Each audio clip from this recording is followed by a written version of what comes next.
നമ്മളിന്നൊരു ഈന്തപ്പഴം carrot cake ഉണ്ടാക്കാൻ പോവാണ്. ന്യൂ ഇയർ ഒക്കെ അല്ല, ക്രിസ്മസ് ആയിട്ടൊന്നും കേക്ക് ഉണ്ടാക്കിയില്ല. അപ്പോൾ ന്യൂ ഇയർ ആയിട്ട് ഒരു കേക്ക് ഉണ്ടാക്കാമെന്ന് വിചാരിക്കുന്നുണ്ട്.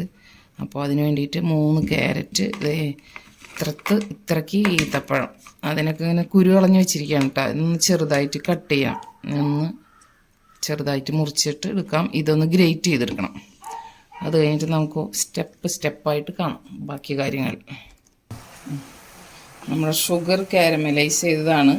1 കപ്പ് പഞ്ചസാര കാരമലൈസ് ചെയ്തിട്ട് അതിലേക്ക് ചൂടുവെള്ളം ഒഴിച്ച് അങ്ങനെ ഒന്ന് സിറപ്പാക്കിയതാണ് കേട്ടോ. അതിലേക്ക് നമ്മൾ ഈ ഈന്തപ്പഴവും ക്യാരറ്റും കൂടി ഇട്ട് കൊടുക്കണം. വലിയ കേക്ക് ഉണ്ടാക്കുന്ന ആൾക്കാരൊന്നും ഈ റെസിപ്പി കാണുമ്പോൾ അവർ പറയുമോ ഇതാണോ കേക്ക് എന്നൊക്കെ വിചാരിക്കും. പക്ഷെ ഓരോരുത്തർക്കും ഓരോ രീതികളുണ്ടല്ലോ. നമുക്കുണ്ടാവില്ലേ കേക്കൊക്കെ ഉണ്ടാക്കാൻ ആഗ്രഹം. ഞാൻ ഇങ്ങനത്തെ കേക്കുകളൊക്കെ ഉണ്ടാക്കാറുണ്ട്. ക്രീം കേക്കൊന്നും ഉണ്ടാക്കാനായിട്ട് നമുക്കറിയില്ല, അതിനുവേണ്ടി ശ്രമിച്ചിട്ടില്ല, ഒന്നാമത്തെ കാര്യം.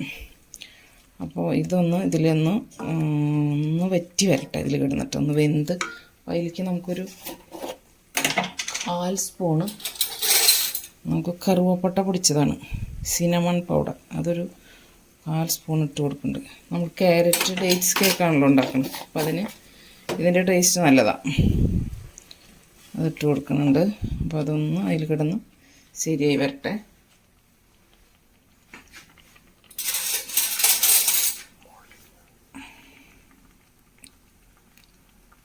ആയി വരുന്നുള്ളൂ.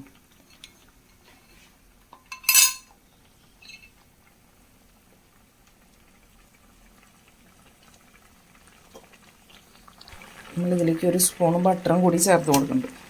അതും കൂടെ ചേർന്നിട്ട് അതിൽ കിടന്നിട്ടൊന്ന് വല്ലാതെ ഡ്രൈ ആയിട്ട് വരണ്ട, കുറച്ചും കൂടി ഒന്ന് കുറുകി വന്നാൽ മതി.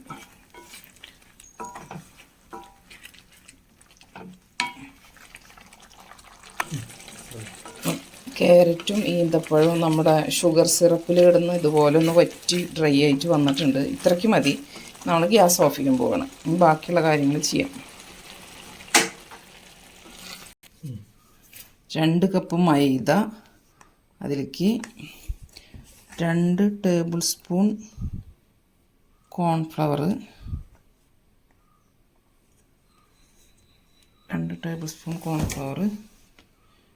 1 സ്പൂണ് ബേക്കിംഗ് പൗഡർ, ഇത് 1/4 സ്പൂൺ ബേക്കിംഗ് സോഡാപ്പൊടി, അതും കൂടി ചേർത്തിട്ട് നന്നായിട്ട് നമുക്കിതൊന്ന് അരിച്ചെടുക്കാം. ഇങ്ങനെ നന്നായിട്ടൊന്ന് അരിച്ചെടുത്തിട്ട് കാണാം. 2-3 വട്ടം വേണമെങ്കിൽ അരിച്ചെടുക്കാം. അപ്പോൾ കുറച്ചുകൂടി കേക്ക് നല്ല സോഫ്റ്റായി കിട്ടും. അതൊക്കെ എല്ലാവർക്കും അറിയുന്നതാണ്, അതൊന്ന് പറഞ്ഞെന്ന് മാത്രം. ചെയ്യുമ്പോൾ നന്നായി അരിച്ചെടുത്തിട്ടുണ്ട്. ഇതിലൊരു നുള്ളു ഉപ്പ് കൂടി ചേർത്തിട്ടുണ്ട് കേട്ടോ. അപ്പോൾ എല്ലാം നന്നായി യോജിക്കാൻ വേണ്ടിയിട്ട് നമുക്കൊന്ന് നന്നായിട്ടൊന്ന് ഇതുപോലെ ഒന്ന് ഇളക്കി കൊടുക്കാം. അതിന് ശേഷം നമുക്കിതിലേക്ക് വേണ്ട മുട്ട ബീറ്റ് ചെയ്തെടുക്കാം. നമുക്കിതിലേക്ക് ഒരു 3 മുട്ട ബൗളിലേക്ക് പൊട്ടിച്ച് വയ്ക്കാം. നമുക്ക് ബീറ്റ് ചെയ്തെടുക്കാനുള്ളതാണ്.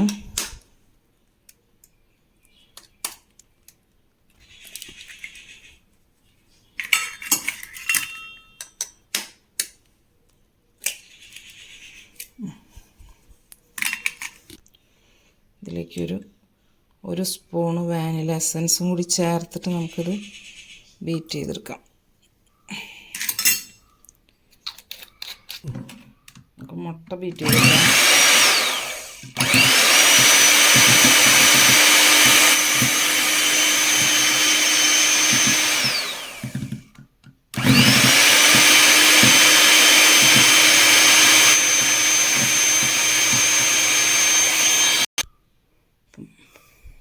മുട്ട നന്നായി ബീറ്റ് ചെയ്തെടുത്തിട്ടുണ്ട്. ഇനി നമുക്ക് കേക്ക് ഉണ്ടാക്കാം. 1 കപ്പ് പഞ്ചസാര, ഈ കരയാമ്പൂ 2 എണ്ണം ചേർത്തിട്ട് 3 കരയാമ്പൂണ്ട്, അത് ചേർത്ത് പൊടിച്ചെടുക്കാം. നമുക്ക് നന്നായിട്ട് പൊടിച്ചെടുക്കാം. മിക്സിയുടെ ചെറിയ ജാറിലേക്ക് ചേർത്ത് കൊടുക്കാം. നന്നായി പൊടിച്ചെടുക്കട്ടെ.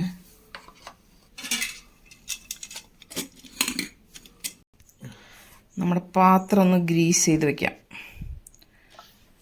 കേക്ക് ഉണ്ടാക്കാനുള്ള പാത്രം ഗ്രീസ് ചെയ്ത് വെച്ച് നമ്മൾ ഓയിലൊഴിച്ച് പാത്രത്തിൻ്റെ സൈഡിലൊക്കെ ഒന്ന് തേച്ച് കൊടുക്കുന്നുണ്ട്.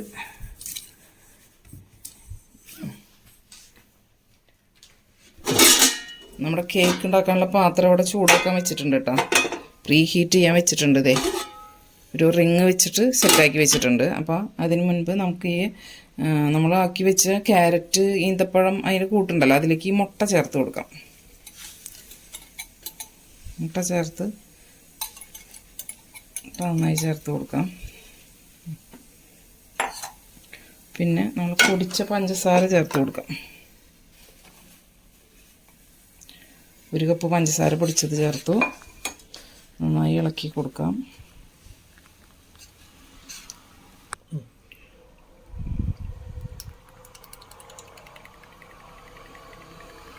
ഒരു 3/4 കപ്പ് ഓയിൽ ചേർത്ത് കൊടുക്കുന്നുണ്ട്. നമ്മൾ റൈസ് ബ്രാൻ ഓയിലാണ് ചേർത്ത് കൊടുത്തിട്ടുള്ളത്. സൺഫ്ലവർ ഓയിലായാലും കുഴപ്പമില്ല. സൺഫ്ലവർ ഓയിലാണ് എപ്പോഴും സാധാരണ ചേർക്കുക എല്ലാവരും. പക്ഷെ സ്മെല്ലില്ലാത്ത ഓയിൽ നമുക്ക് ചേർക്കാം. ഇനി നമുക്ക് കുറേശ്ശെ അരിച്ചു വെച്ച പൊടി ചേർത്ത് കൊടുക്കാം. ഇത് കുറച്ച് വലിയ കേക്കാണ് കേട്ടോ. 1 കിലോ വരുന്ന കേക്കാണ് നമ്മൾ ഉണ്ടാക്കുന്നത്.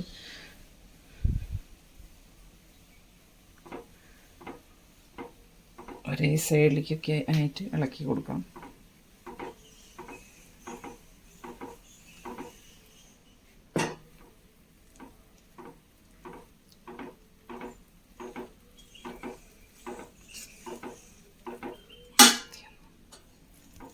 നിർത്തണേ.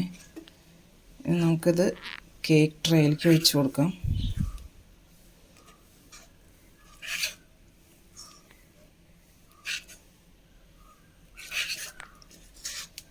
നമ്മുടെ കേക്ക് ബാറ്റർ ഇതിലേക്ക് ഒഴിച്ചു കൊടുത്തിട്ടുണ്ട്. ഇനി നമുക്ക് ഇതിൻ്റെ ഒന്ന് എയർ ബബിൾസ് കളയാൻ വേണ്ടിയിട്ട് നമുക്കൊരു സ്ക്യൂവർ വെച്ചിട്ട് ഇങ്ങനെ ടൂത്ത് പിക്ക് വെച്ചിട്ടാണ് ആക്കുന്നത്. സ്ക്യൂവറോ ടൂത്ത് പിക്കോ ഏതാണെന്ന് വെച്ചാൽ വെച്ചിട്ട് ഇങ്ങനെ ഒന്ന് ആക്കി കൊടുക്കാം. ഇനി നമുക്കിത് നമ്മുടെ ഓവൻ സെറ്റപ്പ് ചൂടായി കിടക്കുന്നുണ്ട്, അതിലേക്ക് വെച്ച് കൊടുക്കാം. കൈ പൊള്ളാണ്ട് നോക്കണം ഇതിൽ വയ്ക്കുമ്പോൾ. അടച്ച് വെച്ച് ഒരു 45 മിനിറ്റ് ബേക്ക് ചെയ്തിടണം. ഫസ്റ്റ് ഒരു 5 മിനിറ്റ് ഇത് നല്ല ഹൈ ഫ്ലെയിമിലിട്ടിട്ട് പിന്നെ കുറഞ്ഞ തീയിൽ 40 മിനിറ്റ് ഇട്ടിട്ട് വേവിക്കാം. നമ്മുടെ കേക്ക് വെന്തിട്ടുണ്ട്.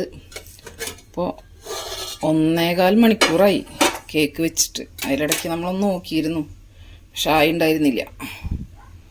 ഇപ്പോൾ കേക്ക് ആയിട്ടുണ്ട്. ഇനി ഒന്ന് എടുത്ത് നോക്കാം. അങ്ങനെ നമ്മുടെ കേക്ക് നന്നായി വെന്തിട്ടുണ്ട്. നല്ല സോഫ്റ്റ് ആയിട്ടിരിക്കുന്നുണ്ട്. നല്ല സ്മെല്ലൊക്കെ വരുന്നുണ്ട്.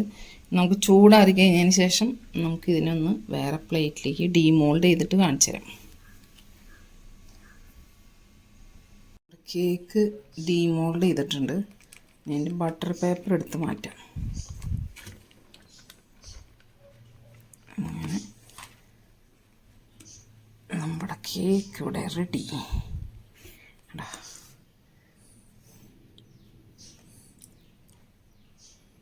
നമ്മുടെ ക്യാരറ്റ് ഡേറ്റ്സ് കേക്ക് ഇവിടെ റെഡി. നല്ല സ്പോഞ്ചായിട്ടിരിക്കുന്നുണ്ട് കേട്ടോ. കണ്ട, മുറിച്ചിട്ട് കാണിച്ചു തരാം. ഒന്നുകൂടി ചൂടാറിക്കോട്ടെ. കംപ്ലീറ്റ് അങ്ങോട്ട് ആയിട്ടില്ല. എന്നിട്ട് നമുക്ക് മുറിക്കാം. ഓക്കെ, അങ്ങനെ നമുക്ക് നമ്മുടെ കേക്ക് ഒന്ന് മുറിച്ച് നോക്കി നോക്കാം. ചെറിയൊരു പീസ് മുറിച്ച് നോക്കാം.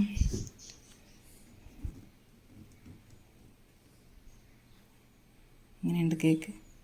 അടാ, കാണുമ്പോൾ അറിയാലോ ഇത് എത്രത്തോളം സ്പോഞ്ചി ആയിട്ടുള്ള കേക്കാന്നുള്ളത്. അടാ, അടിപൊളി കേക്കാണ്.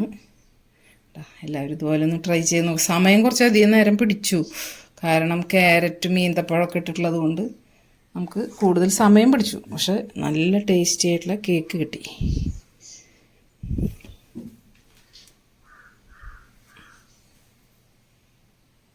നമ്മളുണ്ടാക്കിയ വേറൊരു കോഫി ക്യാരറ്റ് കേക്കാണ് കേട്ടോ അത്.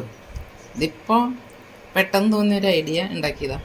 കോഫി ക്യാരറ്റ് കേക്ക് നോക്കി നോക്കിയൊന്ന് ഉണ്ടാ, എന്ത് സോഫ്റ്റാന്ന് നോക്കിയാൽ. അത്രയും ടേസ്റ്റും ഉണ്ട് കേട്ടോ. നല്ല സോഫ്റ്റ്. ഇനി ഇരുന്നൊന്ന് ഉറയ്ക്കും, പക്ഷെ അത് ചെറിയ ലൈറ്റായിട്ടുള്ള ചൂടുണ്ട്, വളരെ ലൈറ്റായിട്ട്.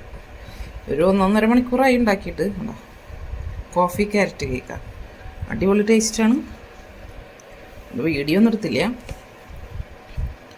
നേരം ഉണ്ടായിരുന്നില്ല എടുക്കാൻ, അതുകൊണ്ട് എടുത്തില്ല. സൂപ്പർ.